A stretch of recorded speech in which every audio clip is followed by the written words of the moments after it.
Hello everyone, welcome to Krishna Coaching Center, Class 12th History Chapter 2. So here we have seen कि कैसे जो हरिसेन थे, जो कि समुद्रगुप्त के पोएट थे, उन्होंने उनकी तारीफ में प्रयाग प्रशस्ति लिखी थी. And like arguably the most powerful of the Gupta ruler, तो जो आपके समुद्रगुप्त थे वो सबसे ज़्यादा ताकतवर, सबसे ज़्यादा पावरफुल माने जाते थे. This is sandstone sculpture of Kushana king. See, ये एक स्कल्पचर बनाया गया है कुशाना किंग का. तो उस समय इतनी बढ़िया कारीगरी कर पाना, दिस इज लाइक समथिंग जो बहुत ही प्रेजेबल है कि हम तारीफ लिटरली इस चीज़ की कर सकते हैं. जैसे इन प्रेज ऑफ समुद्रगुप्त, जो प्रयाग प्रशस्ति है उससे कुछ ये पैराग्राफ टाइप लिया गया है. तो उनके लिए क्या तारीफ करी गई थी? He was without an antagonist on the earth. He, by the overflowing of the multitude of his many good qualities adorned by hundreds of god action, has wiped off the fame of other king with the soles of his feet. Oh my God! देखिए क्या तारीफ में क्या भयानक शब्द बोले गए हैं कि जिनका कोई भी दुश्मन इन द सेंस कोई भी उनकी बराबरी करने लायक ही नहीं है. कोई भी ऐसा नहीं है जो उनको टक्कर कर सके. उन्होंने लोगों की आत्माएं निकाल दी हैं अपने कदमों से. So he's like Purush, being the cause of prosperity of the god and the destruction of the bad. ये वो है who tender heart can be captured only by devotion and humility. And possessed of compassion, the giver of many hundred thousands of cows, mind has received ceremonial initiation of the uplift of the miserable, the poor, the forlorn, the suffering, represent and embodied kindness to mankind, equal to Kubera, Varuna, Indra. So एक praise में ही आपने देख लिया कि किस हद तक तारीफ करी गई है. उन्हें इंद्र बोला गया है, the God of rain. Varun बोला गया है, गॉड ऑफ ओशन. कुबेर बोला गया है, गॉड ऑफ वेल्थ. एंड बहुत सारी चीज़ें उनकी काइंडनेस के बारे में, उनकी पावर के बारे में, एंड जिस तरीके से जो है वो अपने आप को डिपिक्ट करते थे, उन सब चीज़ों के बारे में हमने देखा. Why do you think Kings claim divine status? King का डिवाइन स्टेटस क्यों था भाई? ये आपके ख्यालों की बात है, आप किस तरीके से इसको अपने ख्याल में समझते हैं. आप खुद दिमाग लगाइए, एंड अगर कोई अच्छा सा आंसर आता है तो आप कमेंट सेक्शन में लिख सकते हैं. Then come a changing countryside. Changing countryside का मतलब क्या है कि हमने एक तरीके से देखा, अगर हम टोटल क्रोनोलॉजिकली चलें तो जो ऋग्वेदा था, वैदिक एज वगैरह था, उसके बाद का पीरियड लगभग शुरू हो चुका था. अब उसके बाद भी कुछ चेंजिंग, बहुत सारे बदलाव आ रहे थे. जैसे सबसे पहले first example is popular perception of the Kings का पॉपुलर परसेप्शन के बारे में है ये. So what did subjects think about their rulers? जो सब्जेक्ट्स हैं यानी कि जो प्रजा थी, वो अपने रूलर के बारे में क्या सोचते थे? Obviously inscription do not provide all the answers. In fact, ordinary people rarely left account of their thoughts and experience.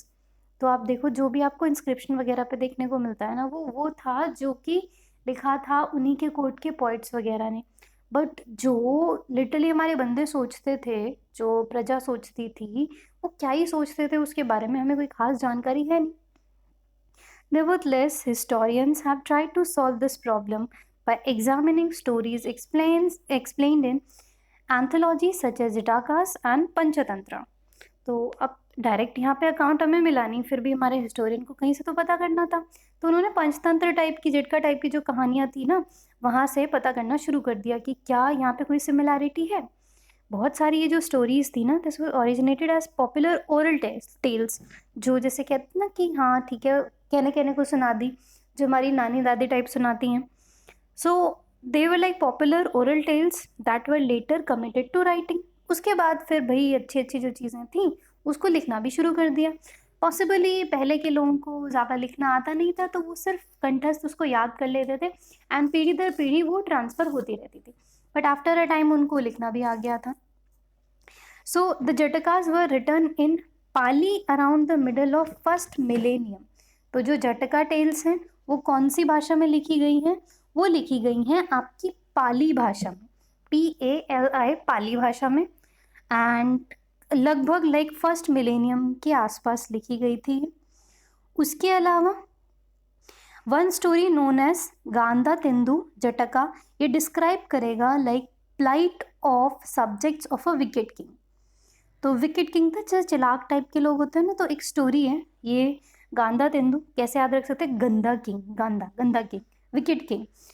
These included elderly women, बुजुर्ग महिलाएं थे, आदमी थे, कल्टिवेटर्स थे, हर्डर्स थे, विलेज बॉयज थे और कुछ एनिमल्स भी थे।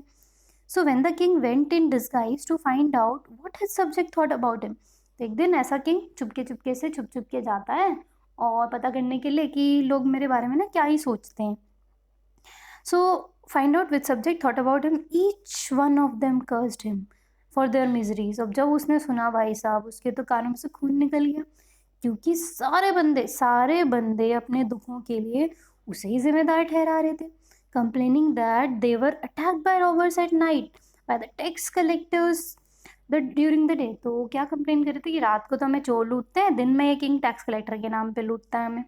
So to escape from this situation, people abandoned their village and went to live in forest. जिस वजह से जो लोग थे उन्होंने अपना गांव छोड़ दिया और फिर वो फॉरेस्ट वगैरह में रहने चले गए। As the story indicate, the relationship between king and its subject, especially the rural population, could often be strained. तो एक छोटी सी कहानी से हमें क्या पता चलता है, हमने इसी से रिलेट करने की कोशिश करी है और चीज़ों को, कि किंग और जो उनकी प्रजा थी वो कुछ खास खुश नहीं थे। King frequently tried to fill their coffers by demanding high taxes, क्योंकि जो किंग्स होते थे उनके बहुत सारे खर्चे होते थे या कई बार लालची भी होते थे वो बहुत सारा टैक्सेस लगाते थे जिससे वो अपनी तिजोरियाँ भरते थे। एंड जो पीजेंट्स थे, जो किसान वगैरह थे, उनको ये चीज़ें अच्छी नहीं लगती थी। दे फाइंड इट्स ऑप्रेसिव कि उनको दबाया जा रहा है, जिससे वो फॉरेस्ट में भाग जाते थे। ये उनका एक ऑप्शन रहता था, ये जटका स्टोरी में बताया गया है।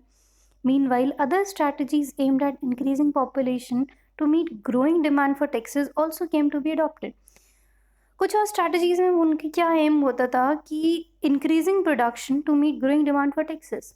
एक तो लोग थे जो फॉरेस्ट भाग जाते थे, दूसरे टाइप के क्या होते थे, वो कहते थे कि हम एक काम करते हैं, ज़्यादा प्रोडक्शन करते हैं ताकि हम टैक्सेस सही से दे पाएँ। तो इस तरीके के इनके ख्याल थे। The Sudarshan lake in Gujarat, तो सुदर्शन लेक के बारे में दे रखा है। सुदर्शन लेक कहाँ पे है, गुजरात में। अब ये कैसे आप याद रहेगा कि गुजरात में आप गए, आपको सुंदर सुंदर चीज़ों के दर्शन हो रहे हैं। So the Sudarshan lake was an artificial reservoir. We know about it from the rock inscription in Sanskrit composed to the record of achievement of Shaka ruler Rudradaman. तो कहाँ से हमको हिस्ट्री में ये देखने को मिलता है, ये हमें देखा यहाँ पे। फिर है the inscription mentions that the lake with embankments and water channels was built by local governor during the rule of Mauryas. तो ये जो था आर्टिफिशियल लेक था, आर्टिफिशियल लेक क्या होते हैं कि वो नेचुरली नहीं था, ऐसा नहीं था कि शुरू से ही था, उसको बनाया गया था। एंड उसके बारे में क्या लिखा गया है कि मौर्य जब रूल करते थे ना, तो एक किसी गवर्नर ने ये लेक को बनाया था। However, a terrible storm broke the embankments. फिर लेकिन एक बहुत तूफान आता है और जो उसके एम्बैंकमेंट्स थे, उसके किनारे थे, वो टूट जाते हैं एंड वाटर बाहर निकल गया। तो जो रुद्रदमन था, जो वहाँ का किंग था, जो उस समय रूल कर रहा था वहाँ पे, claim to have got the lake repaired using his own resources without imposing any tax on his subject. तो जब ये सब चीज़ें हुई ना, तो रुद्रदमन ने अपने पैसों से उसको ठीक कराया, उसने किसी से टैक्स नहीं लिया इस चीज़ का। अनदर इंस्क्रिप्शन जो सेम रॉक पे हमें देखने को मिलता है मेंशंस कि how one of the ruler of Gupta dynasty got the lake repaired once again, कि गुप्ता डायनेस्टी का एक और रूलर था, उसने उसको दोबारा से ना ठीक करवाया था, रिपेयर करवाया था। टैक्स लिया था नहीं लिया था उसके बारे में यहाँ पे नहीं लिखा हुआ है। फिर है स्ट्रैटेजीज फॉर इंक्रीजिंग प्रोडक्शन। अब प्रोडक्शन इंक्रीज करना ज़रूरत हो गई थी, एक तो भाई पॉपुलेशन बढ़ रही थी, दूसरा टैक्सेस वगैरह पे करने थे। तो क्या क्या स्ट्रैटेजीज जो थी, जो बंदे लगा रहे थे, उससे पहले यहाँ पे एक वर्ड दे रखा है ट्रांसप्लांटेशन। ट्रांसप्लांटेशन का मतलब क्या है, it is used for paddy cultivation in the area where water is plentiful.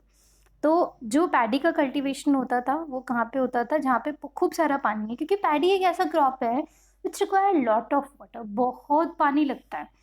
And here seeds are first broadcast when the saplings have grown, they are transplanted in waterlogged field. तो यहाँ पे क्या करते थे कि सीड को पहले एक जगह पे ब्रॉडकास्ट करते थे, उनको सीड्स में से प्लांट निकाला जाता था, उसके बाद उसको वहाँ पे ट्रांसप्लांट कर देते थे जहाँ पे बहुत सारा पानी होता था, जिससे क्या होता था, higher ratio of survival of saplings, कि जो प्लांट है वो बहुत ज़्यादा सर्वाइव कर सके। आप पता है इसे रिलेट कर सकते हो थोड़ा सा टिश्यू कल्चर से, कि जैसे लैब में उन्होंने प्लांट को ग्रो किया और बाद में जब वो सीड में से प्लांट निकल गया तब आपने उसको नेचुरल एनवायरनमेंट में इंट्रोड्यूस करा दिया। क्योंकि अगर आप डायरेक्ट सीड को नेचुरल एनवायरनमेंट में इंट्रोड्यूस करा रहे हो तो देयर आर हाई चांसेस कि वो सीड की डेथ हो जाएगी या उसमें से प्लांट निकल ही नहीं पाएगा। तो उस समय पे भी ट्रांसप्लांटेशन किया जाता था। Then strategies for increasing production, this we will cover in our next video. Thank you so much.